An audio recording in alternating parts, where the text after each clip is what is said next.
Patrick Fitzhenry, he's been working in the HPC industry for 12 years. He was the HPC manager at Cypress National Facility for 4 years before joining DDN in 2012 as an application support engineer. He's been the on-site DD engineer at NCI since that time, responsible for storage subsystems and Lustre file systems on the petascale compute facility, Rigen. Daniel Rodwell, he works for the National Computational Infrastructure at Australian National University. The title of this talk ties in, presumably, with what Andrew's talking about.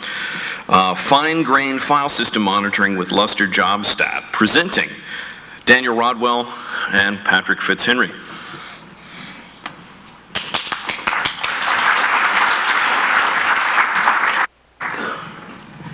Good morning.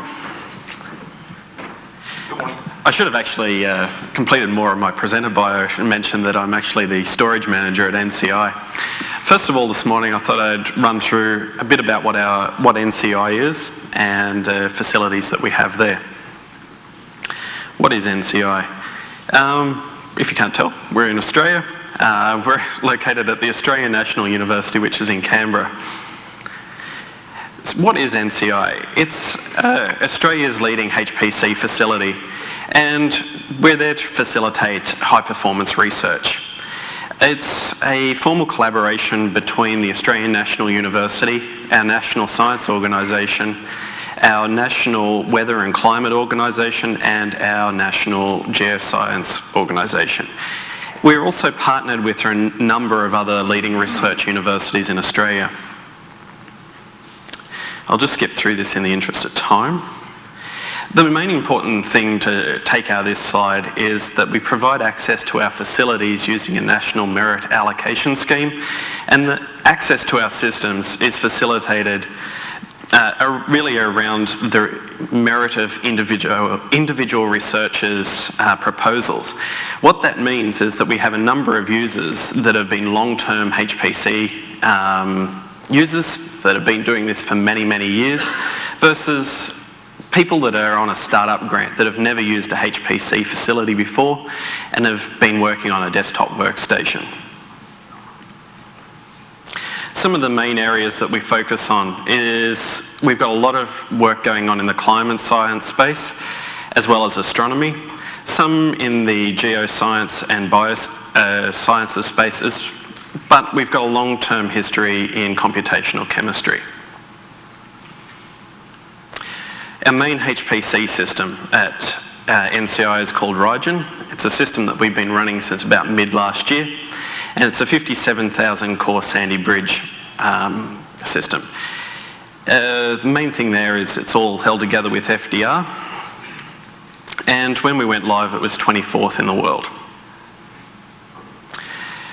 More importantly, Lustre, our main storage systems at NCI.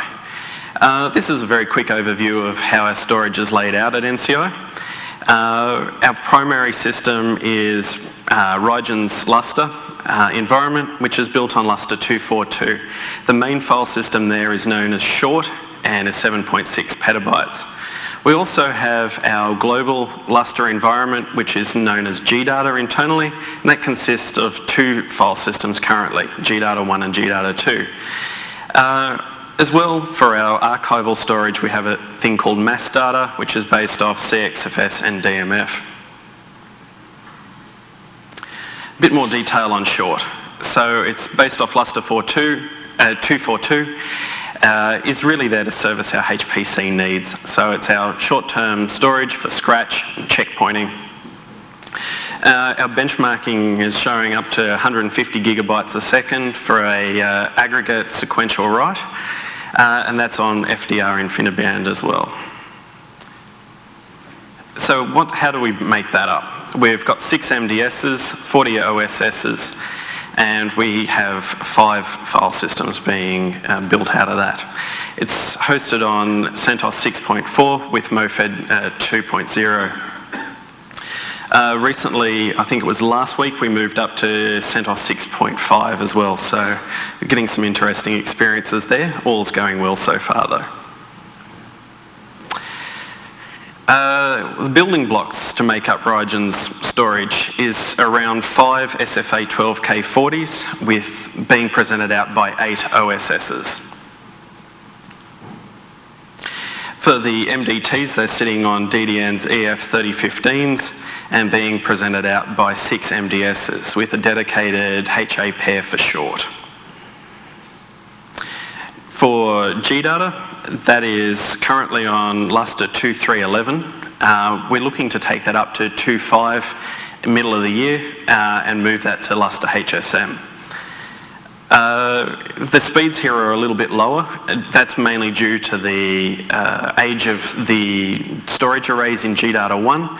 They're based off the older SGI Infinite Storage 4600s, whereas GData 2 is also based off DDN's SFA 12K40. A bit of the layout, how that's all held together. The numbers currently for GData 1 is around 6 petabytes and GData 2 is 4.5 petabytes. They'll increase up to around about 7.3 and 6.5 petabytes later this year as we expand those file systems. Onto the main part of this talk with a little bit of background now that this will put this in context. Our scheduler, we use Altair's PBS Pro for our scheduler. We've used PBS for many, many years before. Previously that was an internal build or internal and highly customized version. For this system we're using Altair's version of PBS. We typically run 1,000 to 2,000 jobs at any given time with 2,000 to 4,000 sitting in the queue. And the wall time for those jobs can be anywhere in the hundreds of seconds to the the hundreds of hours range. What that means is that we can have very short-lived intense I/O through to I/O that can last for hours and hours. What you can also see in this slide is the number of users that we've got. We've got a very large number of users that have a very varied background in this. Some people that are accessing our system, we actually have to give them a tutorial on how to use SSH. So what that means is they may not be aware of some of the best practices in using a system like this, and so when you let them loose, some interesting things can happen. What our workload looks like is that we're seeing significant growth in scaling application codes, which is a great thing. We run jobs up to around about 40,000 cores, but we have many, many jobs that are in the 1,000 core range. The memory distribution across the cluster is not uniform, which also can impact on the I/O patterns we see, particularly as some jobs checkpoint from the larger memory nodes. There is a variability in the workload. The applications that we run are vast, and we have a number of different disciplines using our systems. They have varying core and memory requirements, and the code optimization level also varies. This also applies for our users. Some of their skills and experience is highly optimized, where others are also just beginners on our systems. We see a mix of optimized and suboptimal I/O patterns. By suboptimal, I think you can substitute very, very bad I/O patterns in there. So about problem jobs, because we do have a large number of jobs running and with different behaviours, different access patterns, it can be very hard to pick a poorly performing job or a job that's impacting the file system in an adverse way out of which job it is out of the large number of jobs that are running. Because not all the codes are properly optimised, we can see a very simple application having a very detrimental effect on the file system. And what we can see is one or two of these badly behaved jobs can have this, it can totally degrade the file system performance, because a simple or poorly written code running only on a few compute nodes can actually take down your file system, because the computer allocation isn't equal to the IOPS consumption. A couple of nodes or a 100 node job can really wreak some damage on your file system, particularly where it's doing small file I/O. We see this where we can have a code that's written by an individual researcher It's not a commercial package, and they'll write something that's got multiple threads inside a single node, running on hundreds of nodes with hundreds of threads, all reading hundreds or thousands of files. And that's what you're seeing on the chart on the right. This was a chart in the week that I was writing the presentation, and at the top of the peaks there, you're seeing our load, 1 minute load average on our active MDS at 226. That's on a 16 core box. Our long-term average is around 20. The scale on the horizontal axis is in days. So in this case, this lasted for about 6 hours, this pattern, which what we found was the file system was highly unresponsive for the remainder of the users. This was only for about a 200 node job. At this point, I'll hand over to Patrick and he'll talk you through some of the more of the detail. Hi. So I'm going to follow on really from what Andrew was talking about, because we're going to talk about a specific type of monitoring, and it's JobAware Monitoring for Lustre. So currently DDN's got a project for JobAware Monitoring. A plugin's been written by Suichi Ihara and Chi Lee, and we've been deploying it at NCI on the test system to try and see if we can get to identifying problem jobs quicker. So the main aims of the project are to develop a centralised Lustre statistics monitoring and analysis tool. We want to collect near real-time data and be able to visualise it. We want to be able to collect all Lustre statistical information. We support different versions of Lustre from 1.8 up to 2.x and above. Make sure it's application aware, and allow the administrators to make custom graphs from the statistics in a web browser, have an easy to use dashboard, and most importantly, make sure it's scalable, lightweight and doesn't impact performance. So Lustre keeps a lot of statistical information in the proc file system. That's very helpful for debugging and I/O analysis. And since version 2.3, we can collect I/O statistics per job ID. And so we can see quite detailed application-aware I/O statistics, as well as cluster-wide I/O statistics. This is the architecture of the monitoring system. Basically, we're running a monitoring agent on each of the Lustre servers that sends information to the monitoring server, and we can connect to from a web browser on a laptop to do analysis and visualization of the statistics that have been collected. So this is a view of the software stack. So we're using CollectD and Graphite, which was one of the combinations Andrew mentioned in the previous talk.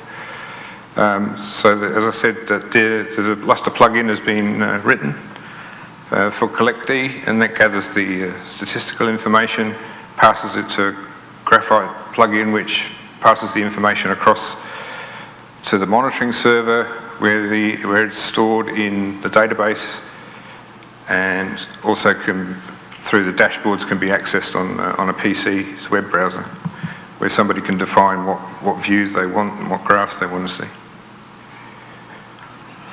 So we chose CollectD, and we did this because it's already running on many enterprise HPC systems. It's written in C, so you get good performance and portability. It's got optimizations and features to handle large numbers of data sets. Already comes with 90-odd plugins, which range from very specialized and advanced to quite standard. Has powerful networking features, and it's actively developed and well documented. So the Lustre plugin extends CollectD to collect the Lustre statistics and gets all of the advantages. So it's also possible to port the plugin to different frameworks if necessary, and that's an important feature at NCI, which I'll just mention again at the end. So CollectD uses a XML definition for the proc information. This gives us good tree-structured descriptions of how to collect the statistics. It's modular. We've got a hierarchical framework made up of the core logic, which is the plugin itself, and a statistics definition layer, which is an XML file. It's extendable without any need to update the source code of the plugin, and it's easy to maintain the stability of the core logic. It's also centralized, so you've got a single XML file for all definitions of Lustre data collection. Don't need to maintain large numbers of scripts. It's easy to verify the correctness, and it's easy to support multiple versions and update to new versions of Lustre. It's precise because it uses strict rules using regular expressions to be configured to filter out everything except what you exactly want. And the location is to save the statistics that are explicitly defined and also configurable. It's powerful in that any statistic can be collected as long as there's a good regular expression to match it. It's extensible because newly required statistics can be collected rapidly just by adding new definitions to the XML file. And it's efficient because it only the in-use definitions are traversed at runtime. So this is just an example of part of the collectd.conf to load the Lustre plugin. It has some rules such as the definition file for the XML, some items that it might collect that we described in the XML file, and some rules for how to collect items. So this one matches DD jobs in the match statement.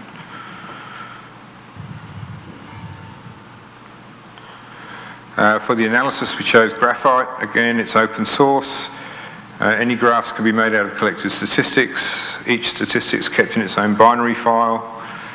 And you can archive data by policy. So we have various retention policies for saving the data. The data can be exported to databases.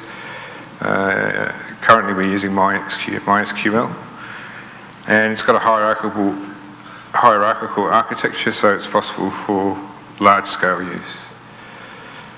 So this is a dashboard of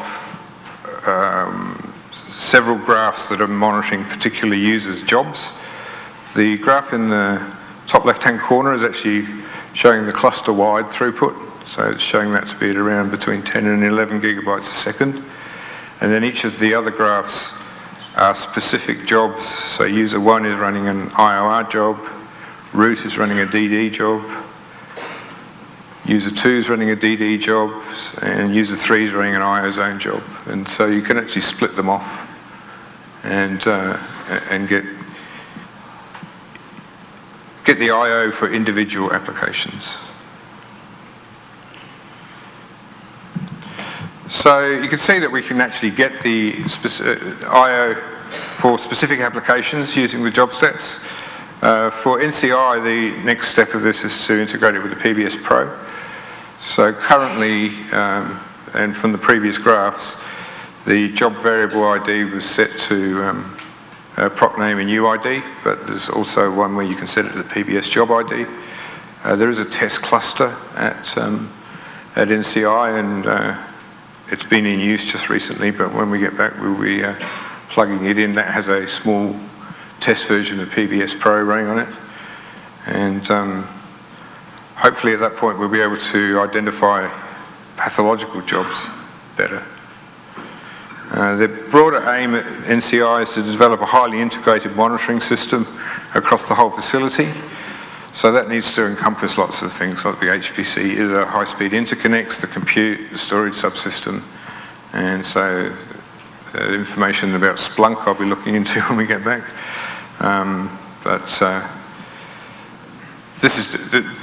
This job-aware monitoring is just one part of a larger whole that will be developed in the future. I mean, the other goals will be that we'll actually be able to get alerts and automatically suspend and quarantine jobs that are problematic. So the PBS Pro that is run at NCI is highly customized, and it regularly suspends and resumes jobs. So we'll be looking at ways to identify jobs with pathological I/O patterns and then just suspend them until we can come in and have a good look at what's going on. That's it. Thanks. Thanks. Questions?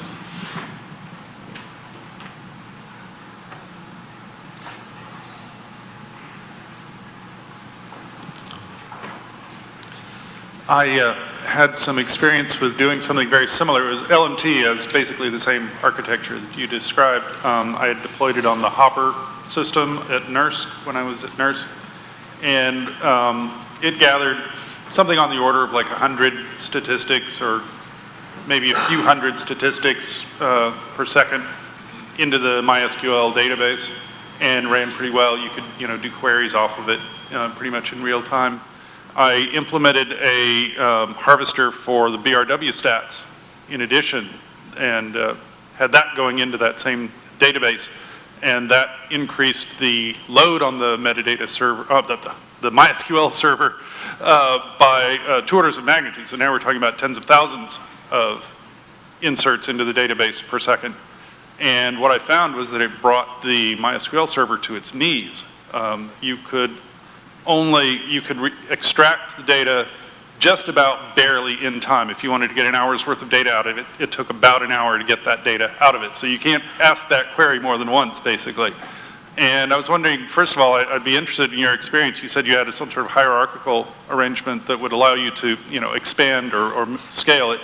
But also, one of the things that occurred to me in the midst of that project was that there's nothing particularly interesting about the structure of this data, and a database with an index is not necessarily the best way to store this data. It's all time series, so if you want to know what the value is at noon, you could, if you just had it as a straight array, like an HDF5 array, you could actually go straight to the value. You don't need to do any kind of search at all. You know exactly where the noon value is in that array. And I was wondering if you'd also thought about maybe non-database oriented stores for the data that might actually match better the time series nature of the data. So CSV is one of the supported ways of storing the data. I mean, as I said, the project's early days, so we'll have to see, because we want to actually retain the data forever as well. So there will be a large store of data, and then we probably want to archive it off the end of each year. So initially we've just set it up with MySQL, but it may not end up being deployed with MySQL in the end. So, I mean, there are other formats to store the data. So I'm really excited about the possibility of tracking, pathological application behavior, but mostly I'm excited about tracking pathological user behavior. So, So when we quarantine them, we'll just send them over to you. Well, thanks so much. In our environment, you call Dr. Important Guy and you say, grad student N is like, harming our file system. Can you ensure that he or she doesn't graduate? But the problem is identifying those people. So that this PBS plugin would be awesome. Do you guys have some sort of guesstimate as to when you'll have it? Will this be open? Will this be proprietary? We have the plugin. We're just testing the full functionality of it at this point. Okay. Once it's able to plug into PBS, of course, you can identify users and projects straight away. So you know who Dr. X is and who user N is. Bastards. Okay. So you've done. I mean, we have a test system running. So you've done enough that you're happy. I mean, will you release this to the public, or is this going to be a DDN only kind of thing? No, I believe it will be available. Awesome. Well, thank you. Thanks.